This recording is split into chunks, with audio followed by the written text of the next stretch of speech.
Merci Jean-Guy, bonjour à toutes, bonjour à tous. Notre conférence donc, des 60 ans du CITEPA est consacrée à la transition air-climat-énergie, que je pourrais appeler dans la suite de la présentation comme étant la transition écologique. Cette transition écologique est, à mon sens, et au sens de beaucoup d'observateurs, probablement un des défis les plus importants et plus complexes auxquels l'humanité ait été confrontée. C'est un défi qui nécessitera probablement des audits fiables et de tous les pays à tout périmètre de notre situation et de nos progrès. Une coopération internationale avec des méthodes inédites, bien souvent, la participation de tous les acteurs publics et privés, une vue systémique des interactions entre toutes les parties prenantes et enfin des transferts financiers et technologiques qui sont sans équivalent. Alors, les menaces écologiques se sont renforcées depuis notre 50e anniversaire. J'ai eu le bonheur d'être au 50e anniversaire. Je venais juste d'arriver au CITEPA en 2011. Et lorsque je suis arrivé au CITEPA en 2011, il y a exactement 10 ans, il faut se souvenir que les derniers climato-sceptiques donnaient encore de la voix. Alors, c'était des voix très minoritaires à l'époque, mais elles existaient encore. Pour prendre un exemple de cette très récente prise de conscience des enjeux, surtout au niveau du climat, il a fallu attendre 2015 pour que l'Académie des sciences émette pour la première fois un avis liant sans détour les émissions de GES au réchauffement climatique.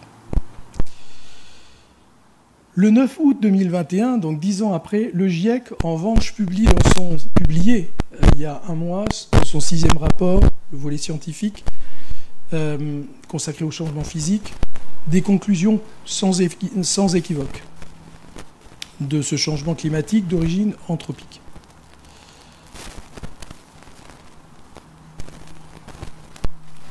Alors, qu'en est-il au niveau des émissions, puisque les émissions atmosphériques de polluants atmosphériques et de GES déclenchent des problèmes qui sont rencontrés, que ce soit en matière de qualité de l'air ou de changement climatique. Comment ont évolué les émissions de GES et de polluants atmosphériques de ces dernières années ?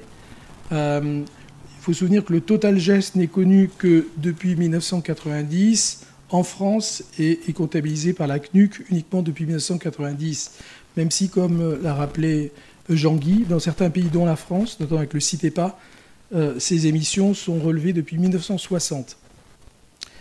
Donc, comme on le voit sur ce graphique, l'évolution mondiale des GES est gouvernée par le poids de la Chine dans les émissions mondiales. Et au-delà, même s'ils n'apparaissent pas ici dans ce graphique, de tous les gros pays émergents comme Brésil, Indonésie et Inde, qui sont à population massive. Les États-Unis, alors sans que j'en fasse nécessairement une relation de cause à effet, parce que ça serait à démontrer, mais les États-Unis, sans marché carbone et sans avoir ratifié le protocole de Kyoto, ont fait un peu moins bien que l'Union européenne depuis 1990. La Chine, qui n'exploite plus ses propres forêts, et qui est le principal contributeur de la déforestation du fait de son projet des routes de la soie, intervient aussi beaucoup dans la baisse du puits carbone mondial. Et la France, pas de surprise, ne pèse que 1% des émissions mondiales. Mais on fera un focus en particulier sur la France qui n'apparaît pratiquement pas sur le graphique, c'est la petite ligne bleue en bas. Alors, quant aux polluants atmosphériques, l'évolution des oxydes d'azote en Chine gouverne également les émissions mondiales du fait du poids de la Chine dans l'industrie notamment et dans l'énergie. Les États-Unis ont commencé avec retard à atténuer par rapport à l'Europe et aboutissent à un résultat qui est comparable en valeur absolue et à population comparable. La France reste un faible émetteur au niveau mondial, comme pour les GES, et même si la Chine commence à maîtriser ses particules fines, moins les États-Unis, apparemment, moins l'Inde, qui ne figure pas ici sur ce graphique. Loin derrière l'Europe, qui est le meilleur élève de la classe, si on peut dire, il y a des normes Euro depuis 1990 dans le transport routier, et il y a eu des progrès dans les installations de chauffage depuis de très nombreuses années. La progression des émissions mondiales d'ammoniac reproduit celle de la Chine à la hausse, et tandis que les États-Unis et l'Europe peinent à baisser ces mêmes émissions d'ammoniac depuis toujours.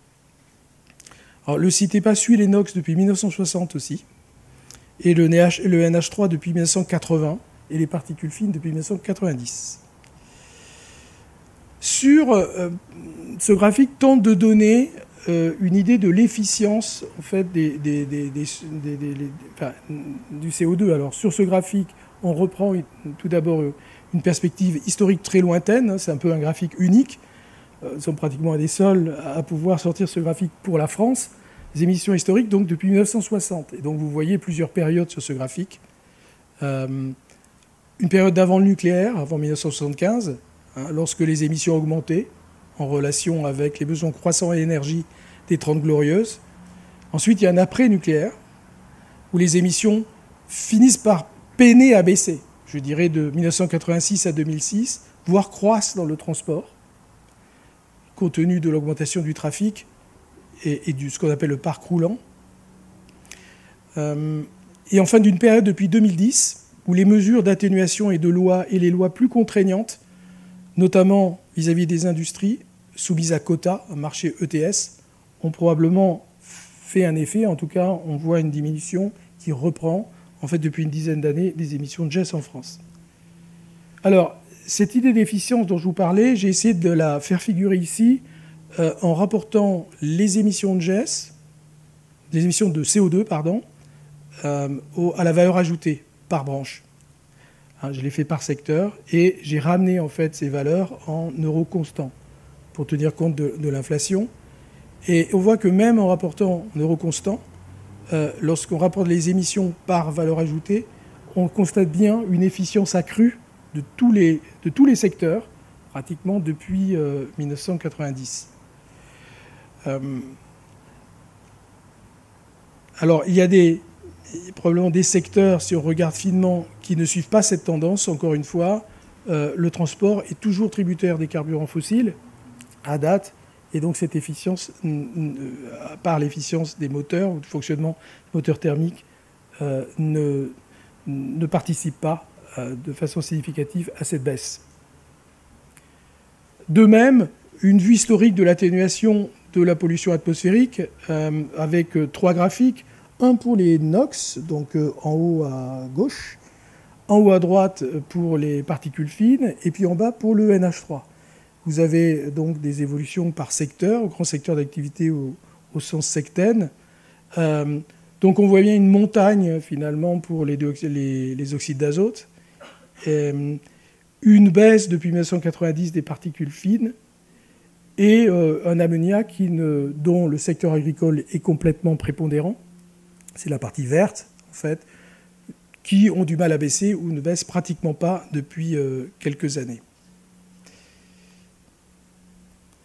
Alors de même, lorsqu'on rapporte ces émissions de ces 3 grandes familles de polluants atmosphériques à la valeur ajoutée par branche, qui est un peu le PIB aux impôts et subventions près, eh bien, on voit une certaine efficience accrue pour tous les secteurs concernés, en tout cas pour les oxydes d'azote et pour les particules fines, depuis 1990, mais absolument pas pour l'ammoniac, qui reste un enjeu très très élevé, et où les solutions ne sont pas simples. On en reparlera un petit peu plus tard. Alors, ce qui est intéressant, c'est de voir peut-être comment s'est faite la prise de conscience et les retards et les délais en fait, des actions d'atténuation dans le monde, et je ferai un petit focus en France. À quel rythme s'est effectuée cette prise de conscience? Alors, un petit retour dans le passé nous montre combien l'évolution des consciences et des actions était lente, avant de s'accélérer dans les 10 dernières années. Le premier congrès mondial de la protection de la nature eut lieu en France. Il était organisé par le Muséum d'histoire naturelle. Il date de 1920. Le premier grand texte en matière de pollution de l'air a été la loi Morizet, 20 avril 1932. Il y a eu une déclaration du Conseil de l'Europe en 1968 sur la pollution de l'air, avec des recommandations qui étaient jugées très ambitieuses pour l'époque. Le terme même français d'environnement ne date, je l'ai découvert, que depuis 1964. Il est apparu dans le Petit Robert en 1964. Ce qui me fait penser que le CITEPA, qui date de 1961, a fait de la lutte pour la protection de l'environnement sans le savoir entre 1961 et 1964. La Convention de Genève sur la pollution atmosphérique transfrontière à longue distance, elle est entrée en vigueur en 1983. Elle avait été signée Elle avait été adoptée en 1979. Son huitième protocole, celui de Göteborg, sur l'eutrophisation, date de 1999. Il occupe beaucoup le site EPAR, on va le voir un peu plus tard. Il a permis de réduire considérablement les émissions de SO2 et de COV notamment. Le protocole de Montréal, notamment sur ses actions préliminaires sur les CFC, qui ont disparu à partir de 1994, est entré en vigueur, a été signé en 1987, ensuite, on juge qu'il y a eu 23 ans de très faibles actions climatiques entre 1992, donc date de la fondation de la CNUC, sur l'ensemble des GES, et l'accord de Paris en 2015. Et entre l'accord de Paris et le rehaussement de l'objectif des contributions déterminées au niveau national, des parties signataires de l'accord de Paris, il s'est déroulé 6 ans jusqu'à la COP26 qui aura lieu finalement décalée à la fin de cette année. Et là, en France, la création d'un ministère chargé de l'environnement date de 1971, avec le pouvoir, dixit Georges Pompidou, le président de l'époque, d'intervenir dans toute matière ayant un effet sur l'environnement. Le Grenelle de l'environnement date de 2007. En 2011 est publié en France le premier rapport d'adaptation au changement climatique. Et en 2015 a été publiée la première stratégie nationale carbone.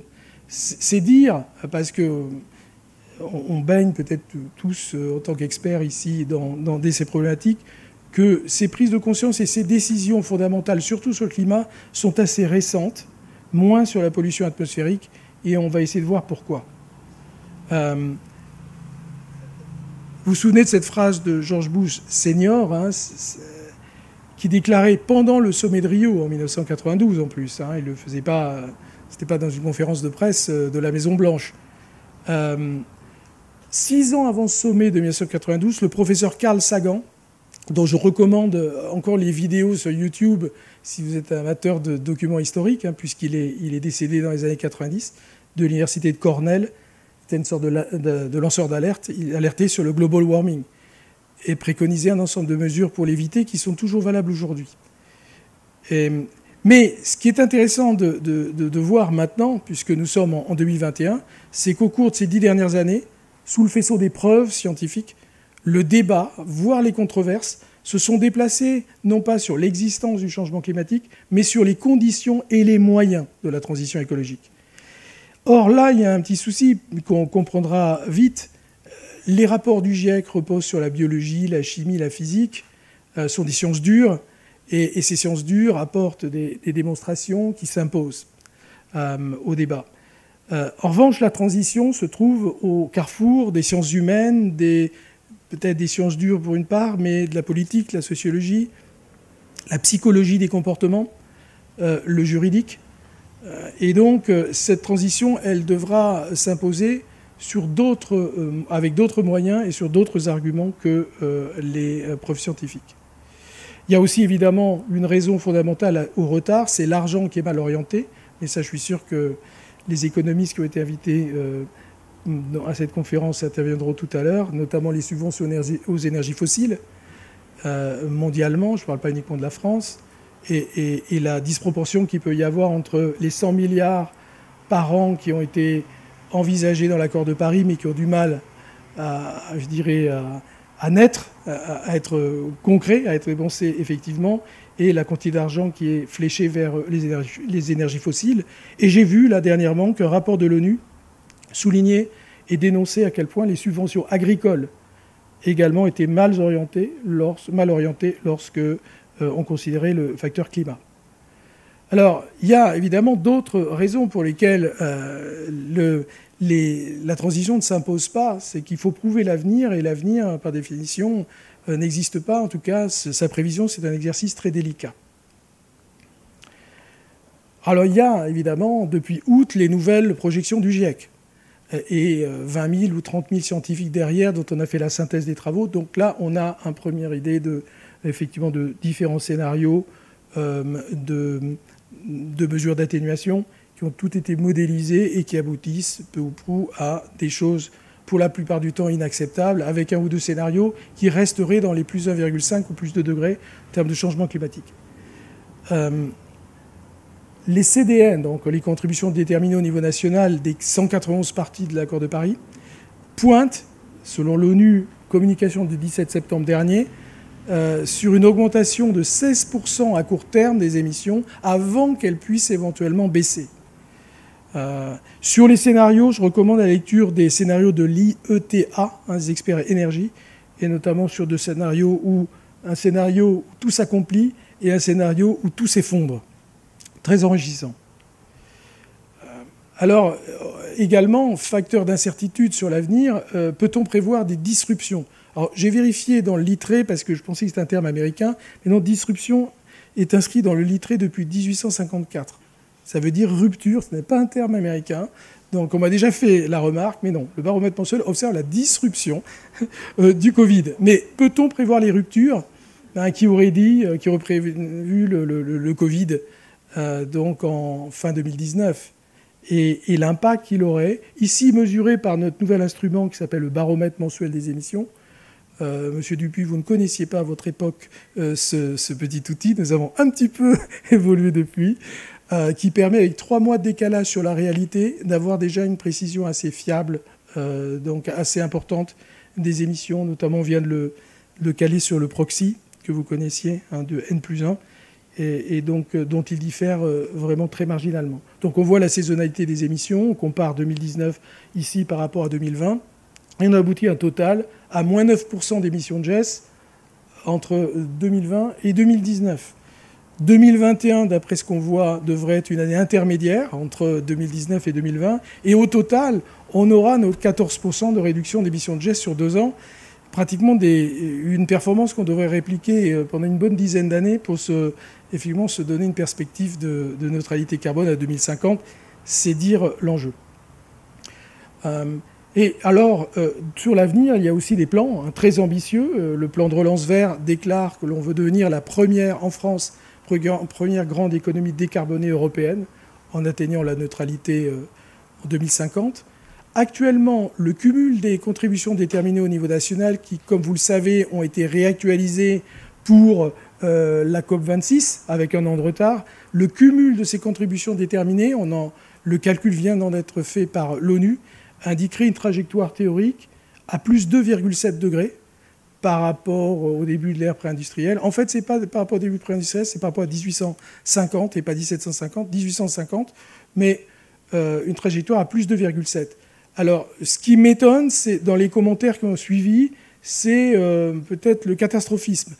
Plus 2,7, ça me semble être loin du compte, si par rapport à plus 2 et surtout par rapport à plus 1,5, mais c'est quand même beaucoup mieux que le cumul des contributions des pays qui avaient été publiés pour l'accord de Paris, les INDC, qui aboutissaient environ à 3,5 et 4 degrés d'augmentation. Donc il y a quand même quelque chose de fait sur quelques années, mais je vais y revenir.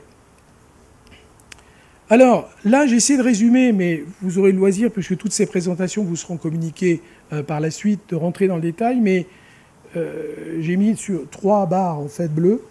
En fait, une barre qui est une sorte de déroulé chronologique de la prise de conscience en matière de polluants atmosphériques. Une barre au milieu qui est un défilé chronologique des preuves scientifiques à l'appui de la pollution, de l'existence et des dangers de la pollution atmosphérique. Et une barre en bas sur la chronologie de l'action. Et ce qui est quand même intéressant, il me semble, c'est de voir, et on va faire le même exercice sur le changement climatique, qu'en matière de pollution atmosphérique, si ça marche plutôt bien, même si on sait qu'il y a des dépassements, même s'il y a des condamnations de ci, de là, pour des zones à dépassement, pour la pollution atmosphérique, la prise de conscience a précédé largement la preuve scientifique et largement le temps de l'action.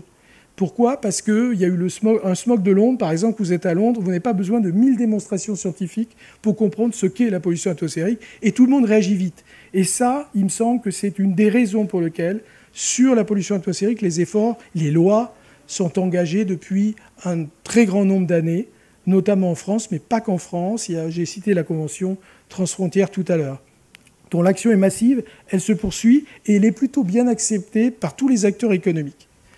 Dans le climat, c'est différent. Dans le climat, en fait, l'action précède la science, qui précède la prise de conscience. Donc cette action, au départ, elle est très faible. C'est des actions très timides, tant que les accidents, les événements, les catastrophes, l'évidence de la réalité ne conduit pas les sociétés, les acteurs publics et privés à lancer des actions d'envergure. Et ce qu'on constate, c'est que tant que, et on voit sur ces graphes, tant que ces preuves n'ont pas fait l'unanimité, on rappelle quand même que le rapport du GIEC date du 9 août, le rapport numéro 6, et c'est le seul qui dit qu'avec une certitude, une quasi-certitude, il existe un lien entre que la quasi-totalité, 95% de la hausse de 1,1 degré depuis 1850, 1,07 exactement, degré 0,7, est due à l'action humaine, qu'il a fallu attendre donc le 9 août dernier pour en avoir la preuve scientifique. Et il est bien compréhensible que tant que les gens n'ont pas à la fois la preuve scientifique et en même temps des événements considérables qui changent leur mode de vie au quotidien, confrontés à des catastrophes, par exemple l'ouragan Katrina, eh bien, il est difficile d'imaginer des hommes politiques, des décideurs publics lancer des actions d'envergure qui coûteraient cher à la communauté. Et c'est ce qui se passe, il me semble, sur le changement climatique, et ce qui explique aussi pourquoi l'action s'accélère considérablement. Alors, quel cadre pour la transition écologique, à mon sens ? Je représente sur un triangle, qui est une sorte de panneau de signalisation qui veut dire danger, la problématique double d'aujourd'hui, mais je sais que certains y reviendront d'une façon différente. On peut imaginer une communauté d'humains, donc 7,5 milliards d'humains, mais plus 1,7 milliard de bovins, plus 1,9 milliard d'ovins, plus 1 milliard de porcins. Ça, c'est une communauté animale dans laquelle l'homme intervient, des animaux domestiqués, plus une grande partie, plus de la moitié de la surface terrestre qui est cultivée, alors cultivée agriculture ou prairie, en dehors des forêts, et qui exerce une pression. C'est cette communauté, en fait, des hommes domestiqués et des plantes domestiquées et des hommes de plus en plus nombreux, qui ont fait deux choses dans les 200 dernières années. Chimiquement, par la combustion d'énergie fossile ou de biomasse, ils ont fait un processus d'oxydation du carbone. C'est-à-dire qu'il y a soit des hydrocarbures, qui sont des chaînes CH avec un peu de O, un peu d'oxygène, mais pas beaucoup, par exemple le pétrole. Vous avez la cellulose, qui sont des chaînes, des polymères avec du C, du H et un tout petit peu de O. La photosynthèse, c'est ça, c'est de prélever du CO2, il y a 2 atomes d'oxygène pour du carbone, et d'en faire par réduction, d'en faire de la cellulose. Ensuite, ces celluloses, elles fermentent, elles donnent du CH4, il n'y a plus d'oxygène du tout, ou donnent par combustion du CO2 à nouveau dans l'air. Donc en fait, on a une première cause fondamentale, qui est tout simplement qu'en masse, en quantité, beaucoup trop d'atomes ont perdu leurs électrons. Des actions en fait, d'oxydation en fait, du carbone qui était séquestré ou était vivant. Ensuite, on a une deuxième ou du carbone qui s'est fermenté et qui a donné du CH4, par exemple de la biomasse qui s'est transformée en CH4. Deuxième pilier, j'ai dit 7 milliards et demi d'humains et des milliards d'animaux domestiqués, également des millions d'hectares de céréales cultivées qui exercent en fait une pression sur l'environnement, c'est ce qu'on appelle l'usage des terres, et c'est cet usage des terres qui joue sur la biodiversité, qui en fait nuit à la biodiversité. Il y a des rapports très récents dont j'ai pris connaissance de la FAO, qui date de cette année, qui d'ailleurs donne le pourcentage un peu des pratiques agricoles en France et dans le monde qui détruisent l'environnement, détériorent l'environnement par rapport aux pratiques agricoles qui ne détruisent pas. Et vous avez une troisième phase de ce triangle, qui est que le climat, en fait, les variations climatiques, également, malheureusement, ont un effet délétère sur la biodiversité. Alors, sur cette transition, il faudra mobiliser un certain nombre d'acteurs. Il y a ce qu'on appelle les acteurs non étatiques. Il y a bien sûr les États, les nations, on a parlé des CDN. 2 grands types d'acteurs non étatiques. Les villes, plus de la moitié de la population mondiale vit dans les villes. 2 tiers de la population mondiale vivra dans les villes en 2050. 90% de la population humaine vivra près des côtes. En fait, Aux 2 tiers, l'humanité en 2050 sera côtière et urbaine. Et donc, ces villes sont particulièrement exposées. Ici, vous avez une photo de la ville de Médéine, hein, qui a été le champion de l'innovation en 2003, je crois, sur le changement climatique, donc qui est dans une vallée très encaissée. Et c'est dans ce type de configuration que vous avez des problèmes de qualité de l'air. Parce qu'une masse d'air stagne, en fait, coincée dans la vallée, entre de très hauts massifs. Et ces villes, elles se sont constituées en réseau. Elles participent à de multiples initiatives, dont certaines sont listées ici. Les acteurs non étatiques sont des entreprises ici. Et les entreprises ont un gros rôle à jouer en matière de transition. Je viens de consulter une étude qui a été publiée hier par BPI France et le Lab, BPI France Le Lab, qui est donc issue d'une vaste enquête en France auprès des entreprises, qui montre exactement ce qui est dit ici, à savoir que les entreprises françaises sont convaincues dans leur ensemble de la nécessité, voire voient très bien les opportunités offertes par la transition. Une entreprise, il faut s'en souvenir, planifie ses opérations sur 10 ans au maximum et ses investissements sur au moins 30 ans. Et donc cette planification, elle requiert de la visibilité. La visibilité en matière de réglementation et surtout en matière de signal-prix, et notamment du signal-prix énergétique. Et les projets d'infrastructure, ils nécessitent une évaluation et un partage des risques entre décideurs publics et décideurs privés. Pour moi, il me semble essentiel de croire dans cela. Parce que c'est-à-dire d'oublier toute idéologie et d'examiner, je pense qu'on est gagnant si on pense les entreprises de cette façon, et on comprend ce que cela veut dire en matière de décision publique notamment, plutôt que de penser l'entreprise autrement, c'est-à-dire sur des aspects plus profit, court terme, etc. Il apparaît de toutes les enquêtes que les entreprises voient presque avec enthousiasme la lutte contre le changement climatique parce qu'elles y voient des opportunités. Mais elles y voient des coûts aussi. Alors, est-ce qu'on a suffisamment perçu l'importance de l'accord de Paris, nous qui l'avons signé chez nous, pour réaliser cette transition ? Ne citez pas une petite expérience de praticiens. On intervient dans 20 pays en moyenne, et ce sont souvent des pays différents depuis une dizaine d'années. On a dû intervenir sur une 60aine de pays dans les 10 dernières années, depuis 2015, sur notamment l'implémentation de l'accord de Paris, sur la transparence et des choses comme ça. Moi-même, je suis expert au CGE, au Consultative Group of Experts, qui est un groupe de la CNUC. Il y a beaucoup d'analyses convergent sur le fait que beaucoup dépend, dans le succès de la transition, de la capacité des pays du Sud, notamment des pays émergents, à implémenter l'accord de Paris. Et implémenter l'accord de Paris, ça nécessite à la fois un rehaussement de l'ambition, mais une ambition qui devienne transparente, suffisamment transparente pour la contrôler, la mesurer et la suivre, indépendante, c'est-à-dire indépendante des lobbies, mais indépendante des pays du Nord dans l'appréciation de ce que chaque pays du Sud envisage de faire, et un prix satisfaisant du carbone, même une tarification, il dépend de l'article 6. Le fameux article 6 que la communauté internationale n'arrête pas de reporter et de ne pas signer, qui sera peut-être, rédigé à la COP26. Sans cette visibilité et ces mécanismes d'échange, marché carbone ou de crédit carbone, quel que soit leur nom, et pas de collaboration entre les contributions déterminées nationales, pas de collaboration entre les parties. Pour l'instant, chaque partie a fait son exercice. Chaque partie a publié sa NDC. Maintenant, l'enjeu, c'est de pouvoir faire collaborer les pays pour qu'ils s'entraident, qu'ils trouvent les synergies et acquièrent les capacités suffisantes pour mettre en œuvre ces NDC. Pas uniquement une question de financement, mais c'est un exercice qui est vraiment redoutable et qui est un exercice extrêmement difficile sur lequel on peut avoir même des doutes sur la possibilité de réalisation.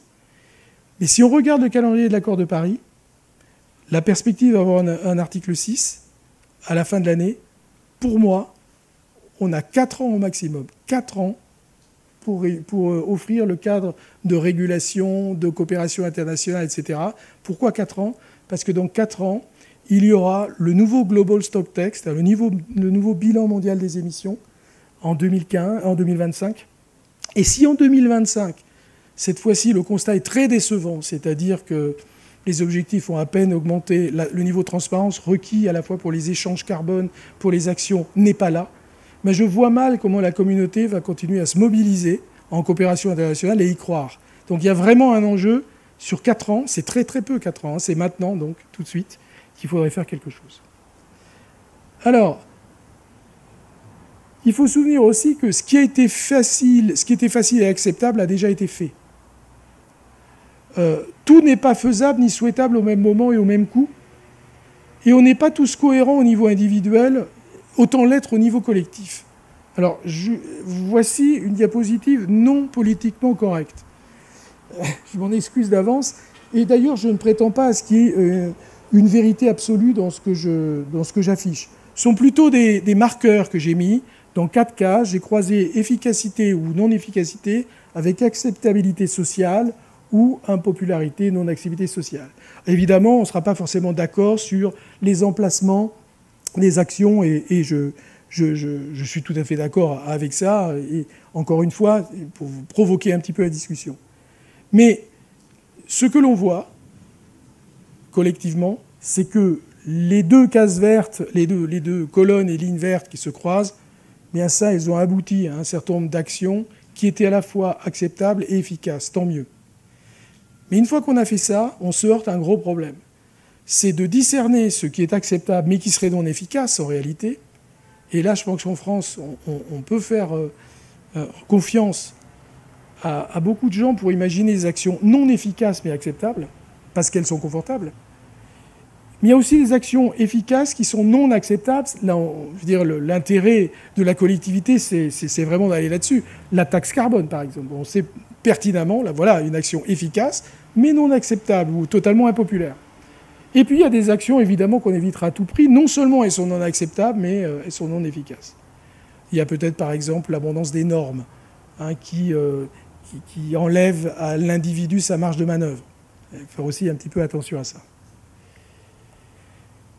Alors, j'arrive vers la fin de ma présentation pour vous dire aussi qu'il me semble difficile, pour progresser dans la transition, que ne soient pas déminées avant certaines controverses, qui sont soit basées sur de l'idéologie, soit basées sur de l'ignorance.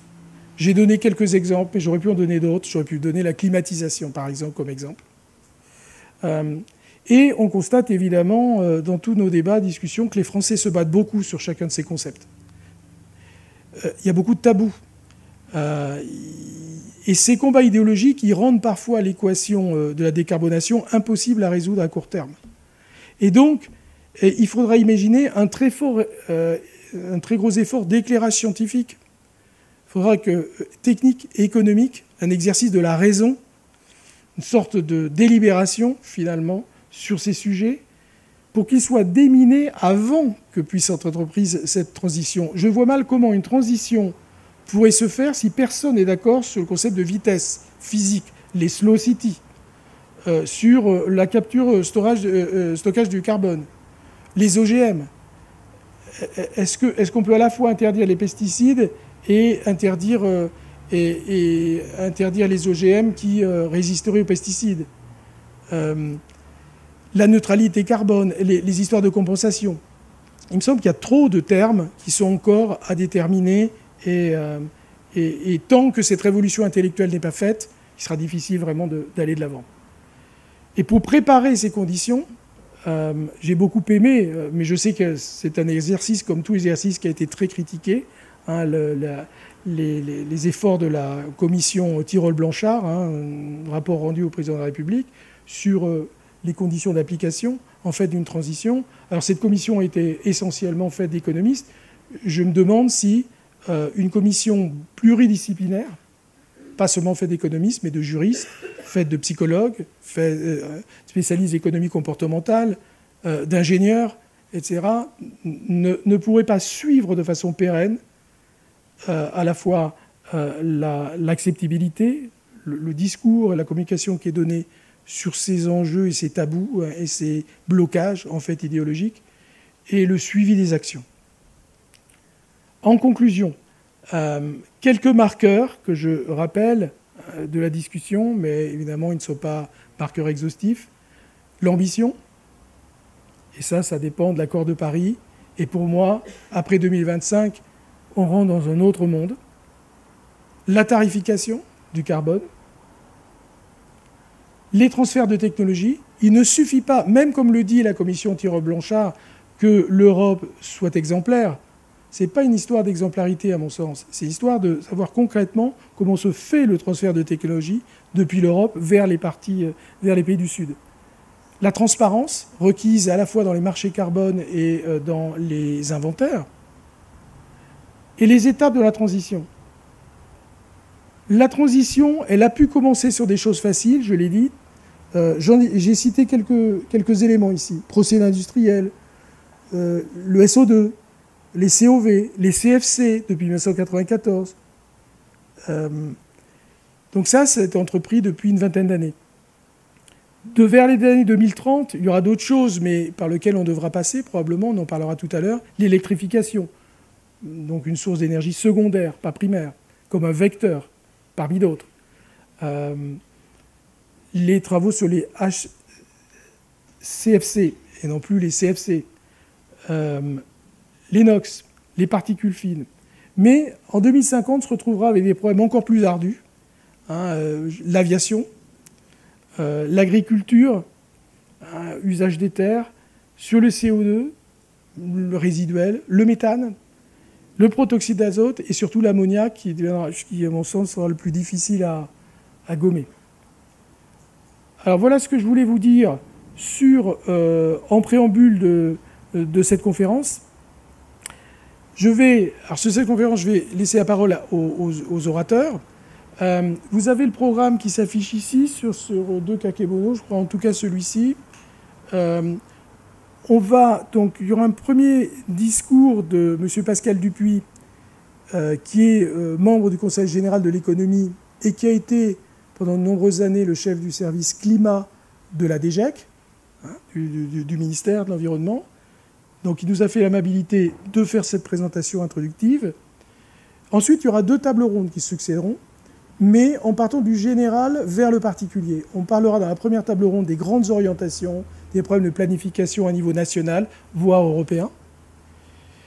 Et puis ensuite, nous aurons, après une pause d'une demi-heure, nous aurons une seconde table ronde qui va s'intéresser à trois secteurs en particulier qui sont évidemment clés dans la transition.